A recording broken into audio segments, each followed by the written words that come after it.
Get ready to laugh with Gotham Comedy Live's Best of the Best. With your host, Lynn Koplitz. Gotham Comedy Live's Best of the Best is all happening right now. Ladies and gentlemen, Lynn Koplitz. Hi, welcome to Gotham Comedy Live. I am Lynn Koplitz, your host for the hour, where we are going to go back and look at the past 4 seasons of all the comedy here at Gotham. Let's start with season 1. I think you're going to like it. I'm in it. This is a bold experiment in television, you know, because as you're experiencing this, people at home are experiencing it, you know? People at home can see me suddenly making a connection. Totally out of nowhere, just immediately recognizing, now that's a girl who had her bangs cut so that they swoop to the right. But unlike the television viewing audience, they won't feel this. No, you'll have to come to New York City for that. Especially you, sir. I would love to bite your shoulder. I would soft kiss you, just very, not even in a rough way. That shirt's not your size, you know that. It's not. Like, you do need a large, but you said, fuck it, medium. I really hate thin people, make me sick. I do. I hate thin guys. I hope you get hit by a donut truck. That's my fantasy. After the show, you're like, it was a good show, and you're like flexing in a window, and it fucking hits you. And because of your awesome chest, it steps and flips over, and donuts fly into my mouth. And I step over your gorgeous dead body. But I wouldn't even have to lift my leg up, so you're so thin, I could just walk over regular. I like fat dudes. I don't like you. I hate you. You suck. You suck. I hope you die. I love you. I love him. You'll be fat someday. I love you. Fat people, we're better people. We're nicer people. We are. You don't see fat guys with guns. Give me your money. Then 20 minutes later, the cops show up. Where is he? He's right there. He took 3 naps and threw up in his mouth. And then bought a hot dog with my money at my hot dog cart. I would have gave him the hot dog. No need for the gun and the soft kiss in the ear. Big boys don't cry. Shh. So anyway, I was in the park last night chasing this white guy.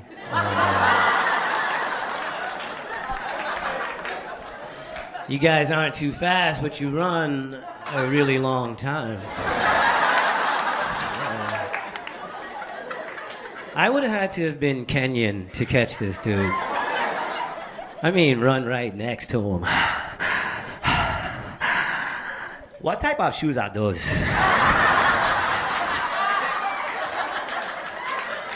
These rocks are hurting my feet.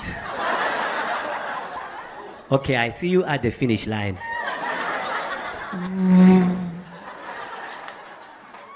That's the sound brothers make when they run. You hear that? It's a brother running. Mommy, what's that? Black guy running. Mommy, what's that? Rest of the basketball team. Oh, you're so young and sad. Look at you. She's so sweet and beautiful. How old are you? 27. 27. Oh, you giggled because you're at the end of young. 27 is the end. It's so sad. It's the end of young. Are you white? You're a white girl? Listen to Auntie Lynn. I don't know if you can tell, I'm not really doing comedy anymore. Surprise. I'm more about information now. My life's over. And I don't have my own children. I see the whole, like the prophets who've come before me, I have things to tell you. Now listen to me. Not Jesus prophet, more like Simon and Garfunkel. You're too young. Listen to me. Listen, this girl. See this girl next to you? She can laugh whatever she wants. God knows how old she is. Get a shot of her. She's an Asian girl. She's probably 4,000 years old. No one... These ladies too. Get them. Fucking women of color. I can't stand it. They don't age. Nubian princess, she'll look like that forever. White girls right here, stop laughing, white girls. Stop laughing. Let me tell you why. Because white women, we age like bananas. Listen to Auntie Lynn. Right now you're laughing. 20 years from now you're gonna be looking in the mirror going, what the fuck was so funny? Because you're a little green banana till you're in your 30s. You're a green banana. Anything is possible. You could end up in a bread mix and cereal. Someone might eat you all alone. Who knows? It's so exciting. Then in your 30s, you're right. That's why boys listen to Auntie Lynn. If you're dating a woman in her 30s, a white woman, and you feel like she's trying to trap you, that's because that bitch is trying to trap you. She knows she's right. You gotta peel the banana. We gotta go, go, go, go. Before there's a bruise, have you ever seen a bruised banana? For as long as it takes us to ripen, we rot that fast. Once there's a bruise on the banana, what do you have? You have like 3 days before it's not even recognizable. People are walking by the kitchen. What's on top of the refrigerator? The dog keeps barking at it. It don't look right. I think women get the short end of the stick on the whole sex game. You know, guy has sex with a lot of girls, he's a cool guy. Girl has sex with a lot of guys, everybody makes fun of her. I hate when guys pull this move. They go, hey, you know, I had sex with that girl, I'm the man. And you go, well, she had sex with him too. And they go, oh, what a slut. Well, how come she's a slut now? How come she want a slut when she had sex with you? You never hear a guy say that. Whew, she fucked me. What a whore. Wow, that's gross. You've got some problems. Get your shit together, all right? This is a wake-up call, okay? Come on. We're so mean to promiscuous girls in this society. You know, slut, whore, she's loose, she's easy. What a skank. Why are we so mean to these girls? Don't we all like sex? Why are we getting mad at the one group giving it away? Yeah? Yeah, we all like Banana Republic, but if they have a sale, nobody calls them a whore. Yeah? I don't get it. We got a black president now. Gay marriage is legal here, yet sluts are still oppressed. That's the one group in this country that still gets stepped on. And I'm the only guy sticking up for these women, all right? Yeah. Yeah, come on. Yeah, even women won't stick up for them. Those sluts will ruin it for everybody. No, you could put out two. Yeah, please do. Come on. I genuinely don't understand it. I feel like if we're going to make fun of a group of women, let's make fun of the prude girls, right? They're the boring, annoying ones. Let's kick them off their high horse. Why do we reward these women, you know? Oh, I don't have sex till 3 months into a relationship. Yeah, because you have nothing else to offer. Get a personality together. Come on, kick it up a notch. Let's move it along. Because let's be honest, prude girls, they're like mom and pop shops. We all pretend to like them, but they're more expensive and they close early. All right? Yeah. Promiscuous girls are like Walmart. All right? When they move into a neighborhood, everybody starts complaining. But at 4 in the morning, when you're in a pinch, you're glad they're there. Yeah. We'll be right back with Gotham Comedy Live's Best of the Best.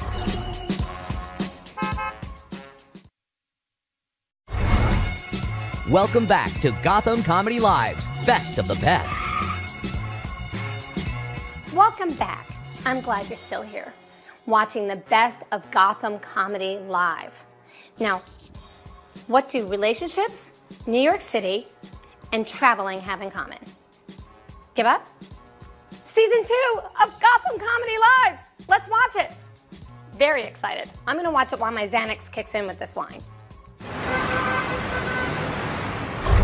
I'm worried about the president, okay? Everybody's upset with Washington. A lot of people are upset with the president. The left is upset because they feel like he hasn't been liberal enough. The right is upset with him because they feel like he is being too liberal. I am upset with the president. You want to know why? Because twice now, I voted for a black president. You hear me? A black president. And he has been acting very beige. I want a black president. I'm talking about Mike Tyson black. Suge Knight black. I want a president that is so black, when I see him cross the street, I lock my fucking doors. Because I'm nervous. That's how you get shit done. Fear and intimidation. Fuck trying to get along. These Republicans don't like you. They ain't trying to help you. They are cock blocking each and everything you are trying to accomplish. It is time to get gorilla on their ass. I want a black president. I'm talking about Sam Jackson, Pulp Fiction black.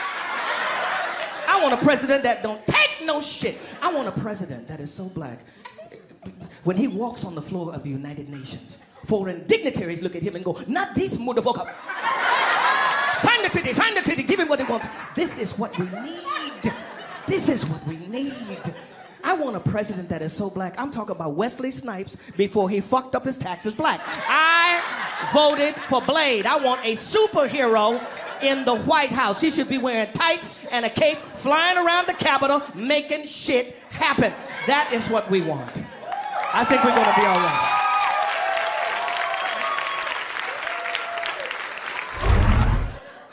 And it's amazing, the most amazing place I went. For the first time, I went to Alaska. And and I saw a moose for the first time. By applause, who here has ever seen a moose in the wild? Oh, you've seen a moose? Let me ask you this, yes or no, was it a lot bigger than you thought it would be? Hell yeah. They're dinosaurs. I thought a moose was the same size as a large horse. I thought this was me petting a moose. You know what this is? This is me rubbing the back of my hand on a moose's balls. Yeah. And they don't like that. They do not like, and it's strange because I love it. How it feels on the back of my hand, they feel like peaches that taste like ass. So, I'm in Alaska, and there's a sign on my hotel door that says, "Beware of moose." And if you're a New Yorker, you probably would do the same thing I do. I did. I took a picture of it and posted it on Facebook. Oh my God, look what these hillbillies are dealing with. I wake up at 5 a.m. I decide I'm gonna go to my rental car, go for a little drive, see a little bit of Alaska. I open my door, between me and my rental car is a moose. Now, if you grew up in an urban area and there's a large mammal between you and your rental car, you probably would do the same thing I did. Ha! Get on out here, moose.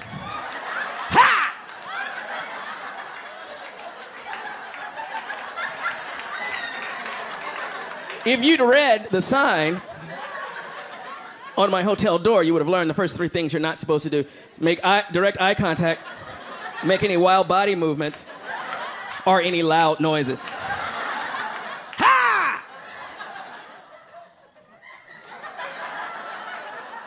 I can't even describe what the moose did other than to say it was the most gangster move I've ever seen an animal in the wild do.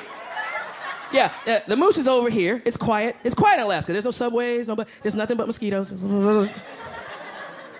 I come out of the hotel. Ha! And the moose just does this. Just goes.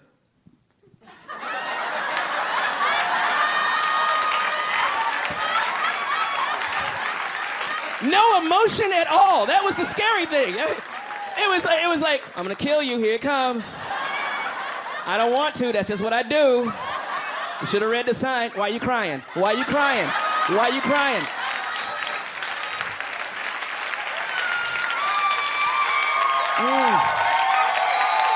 Thank you. I know, it worries me, this stuff, man. You know, I had a drone fly over my house in Los Angeles last week. That's how much we're losing our privacy. They're looking into our backyards. It's a scary time. And we're doing this, of course. We have a lot of these security measures to protect our freedom. They say, we want to protect our freedom. America's the most free country in the world. Yeah, well, if it's so free, how come it's the only country where you got to take your shoes off when you go to the airport? Because 10 years ago, some guy lit his foot on fire on an airplane and nothing fucking happened. Now every time you go to the airport, you got to tiptoe through the airport in your slippery socks just because you want to go to fucking Cleveland, right? And take your laptop out of your bag. Take your laptop out of your bag and tiptoe around in your slippery socks. And go through some cancer-causing x-ray machine that costs $4 million a pop. The thing can see through your clothes. This $4 million x-ray machine in every airport can see through your clothes. You gotta show everyone your cock. Is that freedom? Every time you go to Cleveland, you gotta show everyone your penis?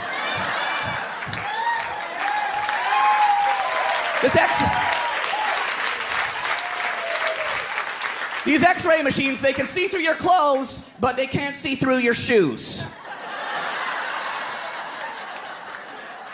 I'm calling bullshit, man. Someone's making some money on x-ray machines, that's what I figure. Then you get on the plane, they say, please turn your cell phone off, it could cause the plane to crash. You go through all that shit to get on board, then they let every passenger on the plane with a potentially lethal device. And they leave it up to the honor system. Cosby will say the first couple words, he'll mumble in the middle, then he'll say the words at the end. See, that's just, it doesn't matter what he says, it's how he says it, right? He'll be like, and then the children, and then you find them. Some people That's it. Clap, clap. Lets me think. Helps me think. Helps me think of the next bit. Helps me. I can't see the cue cards. No. That's for the people who saw the last show. All right. No. Whoa, didn't even know that would make sense to some of you. Okay. Some people don't even bother to say the beginning words, like Larry the Cable Guy, right? He's like, that's gonna be, that's what I just right there, get her done. I'm making sense to some of you. Other people are like, I don't think he's making a lot of it. Maybe we hire a narrator to narrate the show. Hire Morgan Freeman, stand back there. That's when the audience realized that Frank Caliendo had no idea what was going on.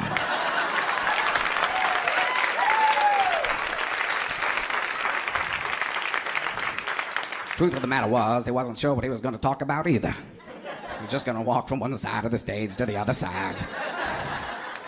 While all the people in the front row looked down so he didn't talk about him.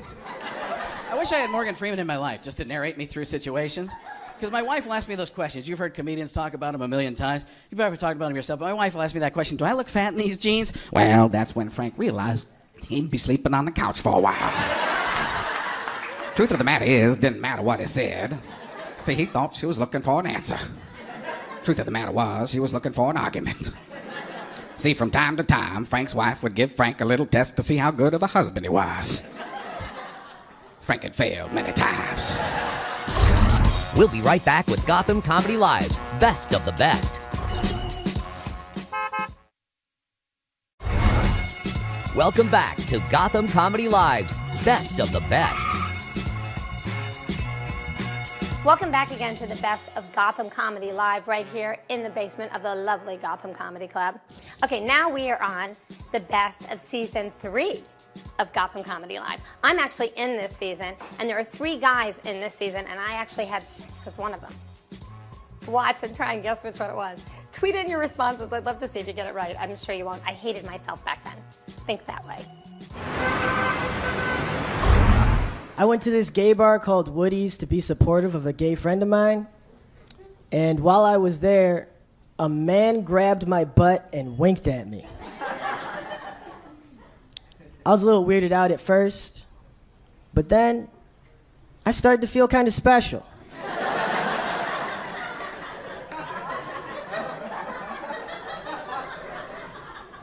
No one's ever grabbed my butt like that before.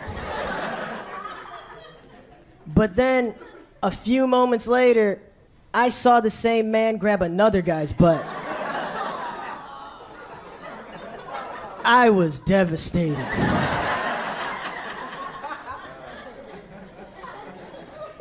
I'm not gay. I didn't want to be with him. I just didn't want him to be with anybody else.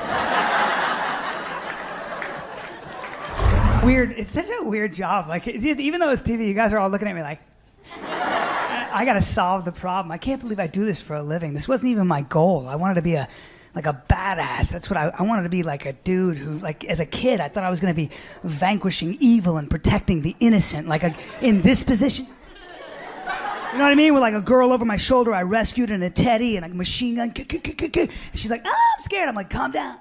You know what I mean? Like, I'm wet. I don't know why. And I bust through a window. I just want to, hey, gay. You know, my shirt's ripped, obviously, because if you're a badass, your shirt's always ripped because you get in fights, guys cut you, like, what the, and, you know, and girls are like, they get overcome with lust. Like, I can't wait. And they rip your shirt. And you got to have a huge shirt budget is the point I'm making.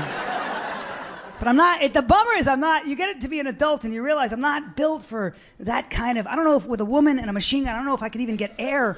You know what I mean? I don't know if I had that bone structure. That's what kills me. I didn't grow into the guy I wanted to be. I'm not built for, heroics. I'm built for dance. Look at this shit. I'm serious. I know. I've never taken dance. I can do 4 of those. I'm just a natural. It sucks. I don't like it. I've always wanted to be really muscular. I lift weights. I overeat. I just stay narrow and supple. I'm built. Look at the humanity in my eyes. It sucks, man. I'd love to be a dancer, too. I think it'd be amazing, but I'm just, I'm straight, and we live in such a homophobic society. There's so many rules I can never be creative the way I'd want to be. I can't... I can't do that move. Is a move I'd like to button my dances with, but you do that and you got to answer all these questions.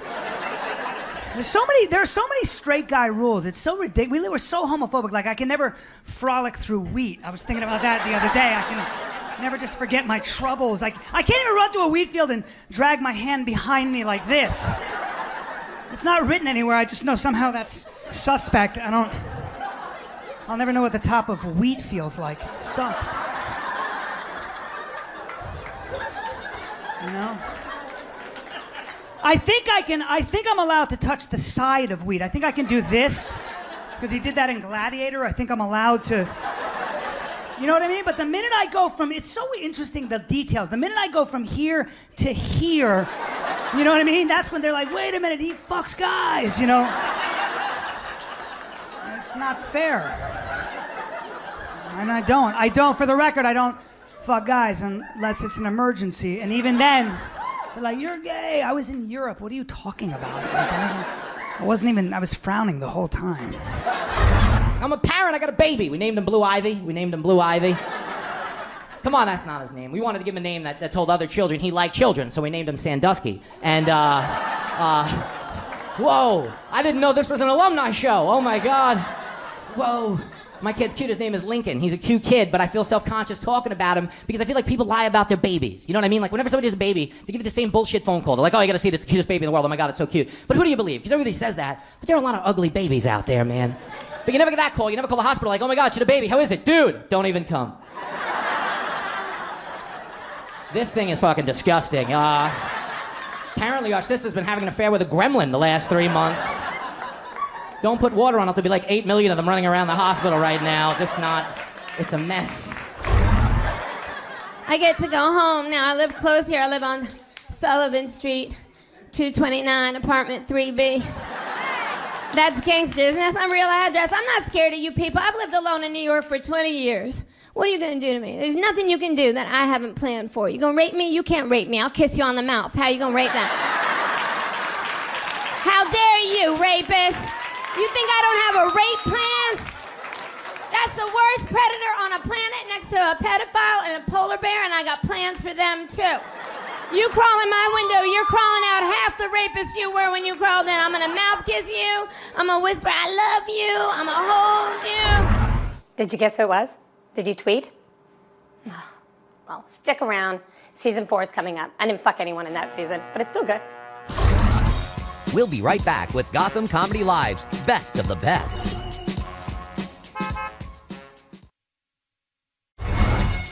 Welcome back to Gotham Comedy Live's Best of the Best.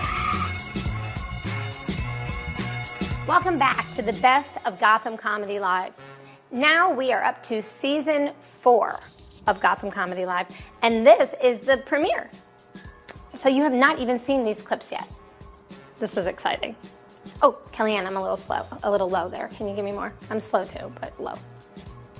And don't try and roofie me. You know, I've built a resistance. Isn't she pretty? I hate her. Thank you, dear. Okay, now we're ready. Mama wants you to turn the TV on. Let's watch. How you going, guys? Are you good? All right. Thank you for having me. I am from Australia. I've said some stupid stuff in your country. I really have. This is the worst thing I've said, okay? I said this the other night. I was out doing a gig. I was the only white person there, okay? The whole audience was black. Every comedian on was black. Now, in Australia, we don't have a lot of black people. I think they're cool. I was trying to act cool with these guys backstage, okay? They were talking about smoking weed. I didn't know how to get involved in the conversation. And I said this. I can't believe I said this. All right, one of the guys was sitting there rolling a joint, and he looked up at me and he goes, "Hey, bro, do you burn?" And I seriously said, no, I wear sunscreen. And, like, as I said it, my brain's gone, no, you idiot! It means do you smoke weed? It's got nothing to do with your complexion, leave the room! But I had a good night with these guys, they were fun. At the end of the night, one of the comedians comes up to me and goes, "Hey man, nice meeting you." Went to shake my hand. Now in Australia, you shake someone's hand like this. That's it.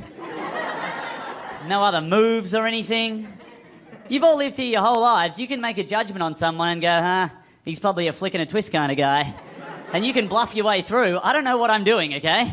So I go to shake this guy's hand. He started doing his moves. I panicked and went, oh, what the fuck's going on here? And I went like this. I did that. What the hell am I doing that for? What am I in Point Break? I knew that was wrong. I looked at him and I panicked even more and just went,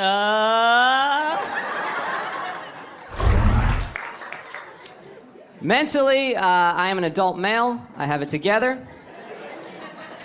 But emotionally, I am still just a teenage girl. There's a huge mess inside. I will give you an example. I am heterosexual, but a friend of mine told me this gay guy we know said I was hot, and I had like 1 million follow-up questions. Let me get this straight. Did he say I was hot, or did he say I was cute, or did he say I was boyfriend material? What were his exact words? Am I blushing? I feel like I'm blushing a little bit.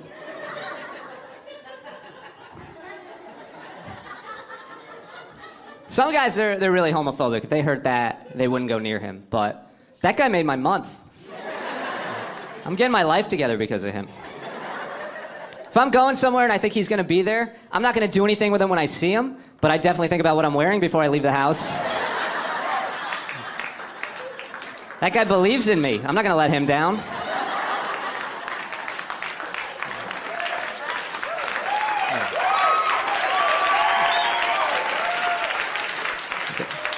I guess you guys believe in me too. All right.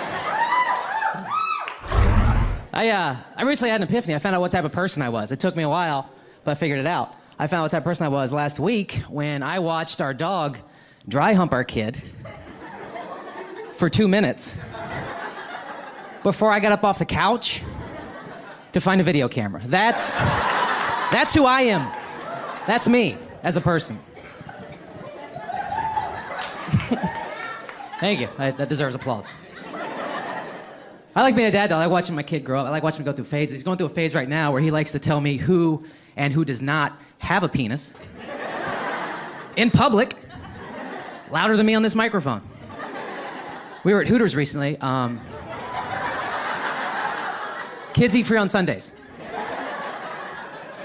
Hooters waitress walks by, loud as it can be. She doesn't have a penis. I'm like, I know. Good call. Inside voice on the penis talk, okay? But good, you nailed it. Good job. 2 seconds later, do you have a penis? I know. 2 for 2.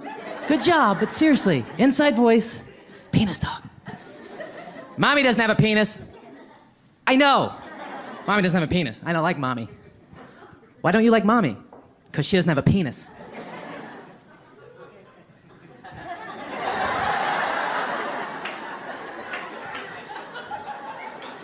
Well, that's why I do like mommy, so let's agree to disagree on mommy. Oh, thank you. I haven't joined a gym because of this. I'm in my 30s, so my options are either join a gym or get married. And the gym at least lets me go month to month.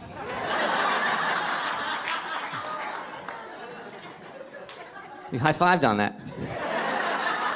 You were gonna get married, and then instead you were like, let's just join a gym. Family pass.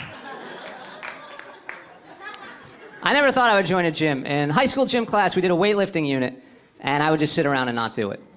And one day the gym teacher pulled me aside, and he said, Dan, when you're an adult, you were gonna pay your hard-earned money to join a gym and lift weights. So you should really take advantage now. And I had no idea that the guy who wore sweatpants to work was gonna be 100% right.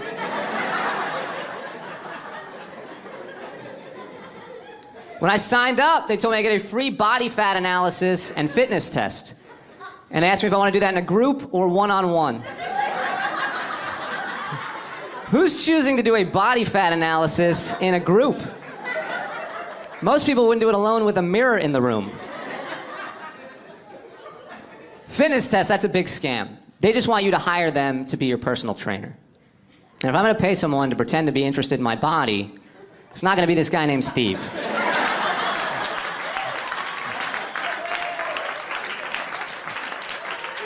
I already got a guy interested for free.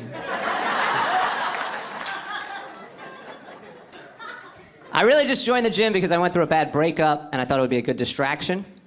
And I had no idea the trainer was going to ask all these personal questions. He asked me, Dan, what are your goals? I don't know. Revenge?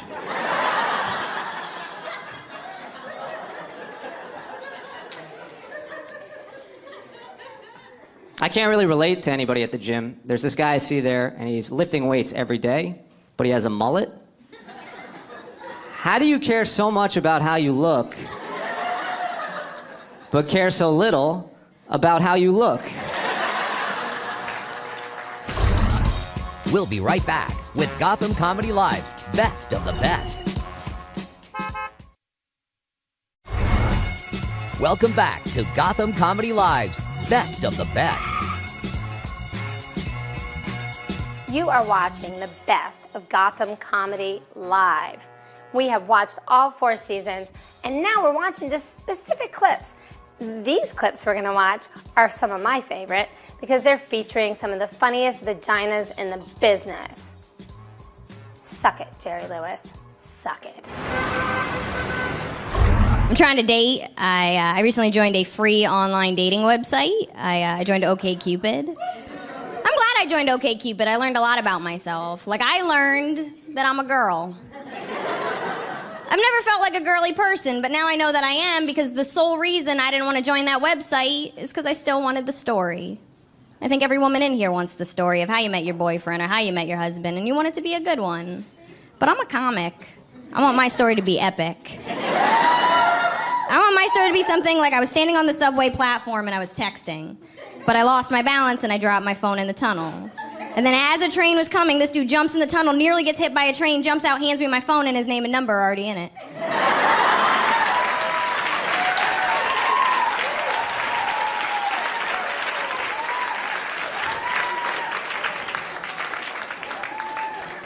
And his name would be Odyssey. I did some things in my 20s. I'm not proud of it. I'll admit it. I slutted it up nice and good. I was usually heartbroken. I'd be madly in love, and I'd get dumped. I'd just get right back out there. And I think my thinking was, if I can just get enough dicks inside of me, one of them will eventually touch my heart.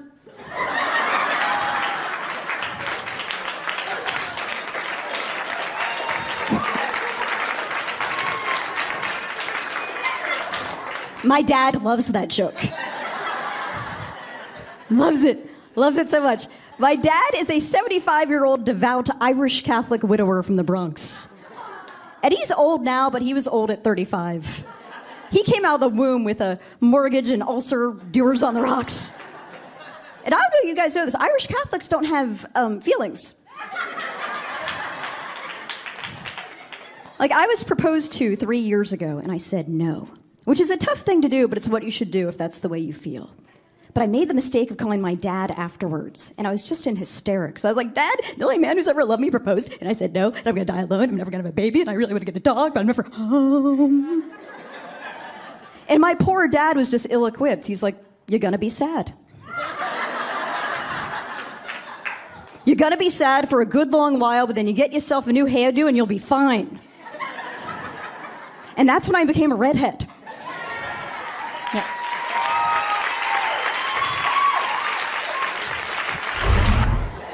I've been on exactly 5 OkCupid dates, so that means I've written 5 emails to my roommates titled, "Please seek justice if murdered."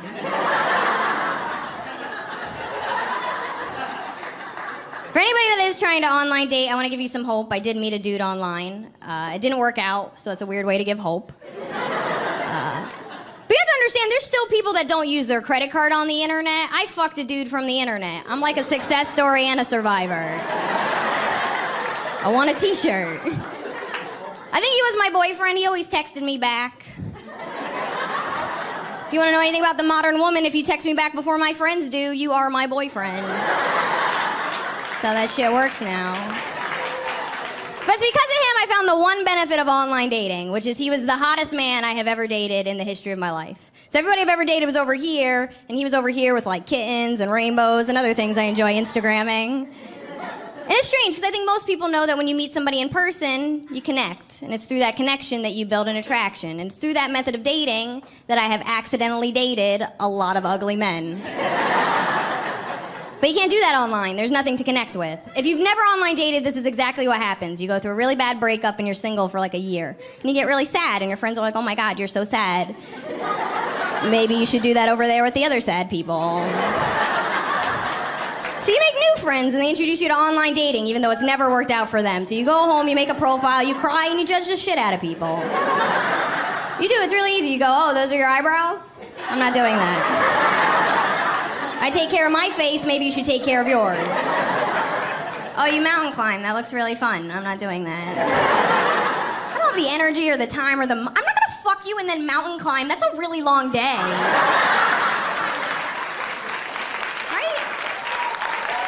I'm not doing that. And that's what you're doing. You're just judging faces and hobbies, and you're really just narrowing it down to what's most important, which is, do I want you to be inside me? You send all those dudes a message, and you just hope that one comes back with a shitty childhood. Because that's where personality comes from.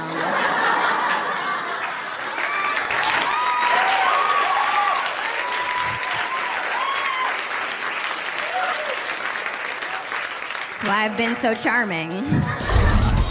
We'll be right back with Gotham Comedy Live's Best of the Best.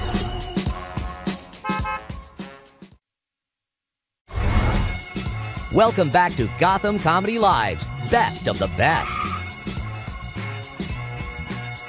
You are still watching the best of Gotham Comedy Live, and it's been worth it, hasn't it? So funny. Now, your next comic's coming up. I know all of them. Larry Miller, funny guy. I met him for the first time at the Montreal Comedy Festival years ago, and he got me to do a clip with him on Leno, which was great, and I will always love him for that. And he's a great actor, too, so very funny guy. Steven Scott, hilarious nerd, but such a funny, and he'd be mad because he doesn't know he's a nerd, but he is. But he took me to the Friars Club for the first time, and we share the same birthday, so I gotta love that, Leo. And then we have, who's the other one? Oh, Vic Henley. Love the Henley. He's a Southern gentleman after my own heart. These guys are funny. My dad's a character. My dad, the reason my dad talks that way is, well, he doesn't talk that way. That'd be weird. Like, hey, Steven, and later, that'd be creepy. Ooh, did I just do jazz hands on a comedy show? Let's just keep that between us and the millions of people at home. No, the reason my dad talks that way, my dad's a newscaster, so he's got that really deep, loud, authoritative broadcaster voice, which on TV is great, but in public, unnecessary. And the worst is when you're a little kid and you're growing up and you get in trouble and you got to get yelled at or scolded by someone who talks like that. It puts the fear of God into you. Oh yeah, especially with my dad, who by the way was like king of the scolders. I had one of these dads, I think half the time he was inventing stuff to scold us about, because some of it didn't make sense. He actually once said this to me, he goes, hey, knock it off. You know, when I was your age, I was a lot older than you.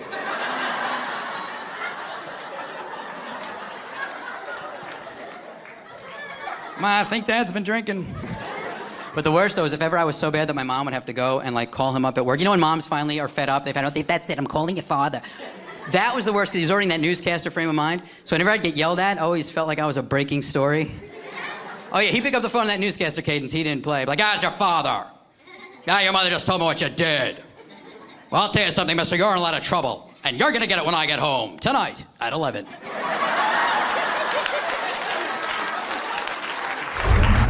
I was watching TV with my wife, and the ad came on for that eHarmony, the dating service where they say they match you up on 29 levels of compatibility. And I turned to her and said, I don't think we have any.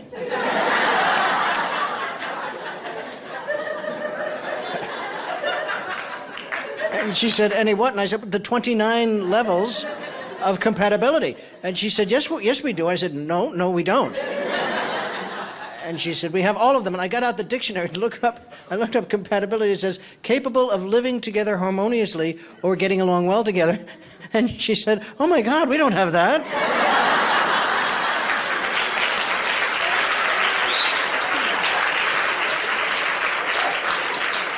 I said, that's the point. That's good.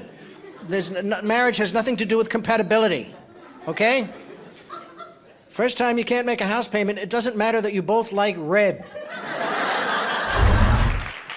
Thanks, everybody. I'm from Alabama originally. That's where my accent's from. But I've lived here for 30 years, so blow me. I'm a New Yorker. So I just wanted to let you know that's where the accent's from. So, anyway, I was home. I was home a few months ago in Alabama visiting my mom, and I took her to dinner, and we were having a lovely meal, and I ordered Caesar salad, and I'm not changing one word of this. The 20-year-old Alabama something hillbilly waitress comes back and looks at me with a totally straight face and says, "The cook said to tell you that we're out of Caesar leaves."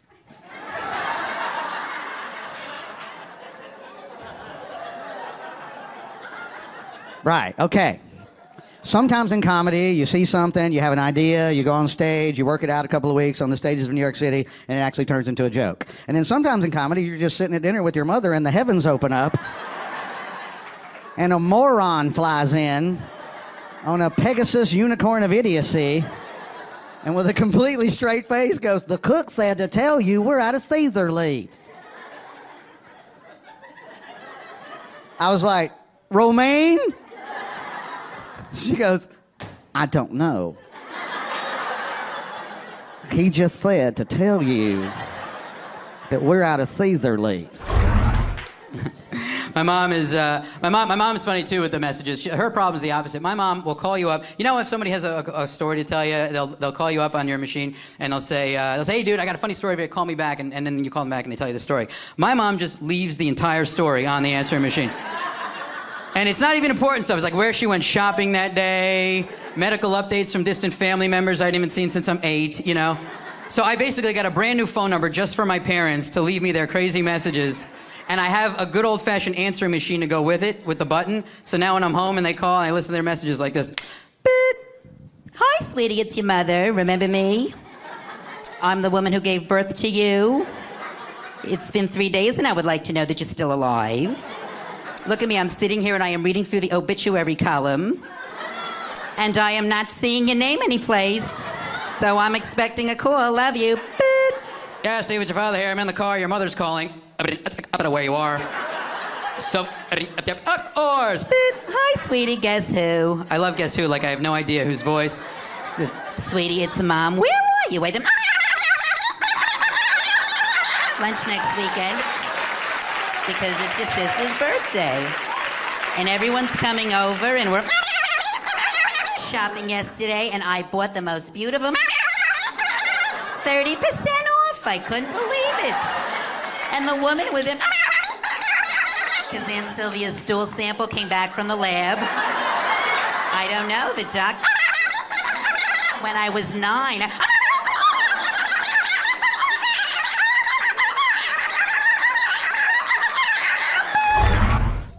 Well, that was it. This was live at Gotham Comedy Club. There's no more to show you now. I'm sorry. Don't be sad. Think about what you just saw. Go to sleep happy. Don't look at your life.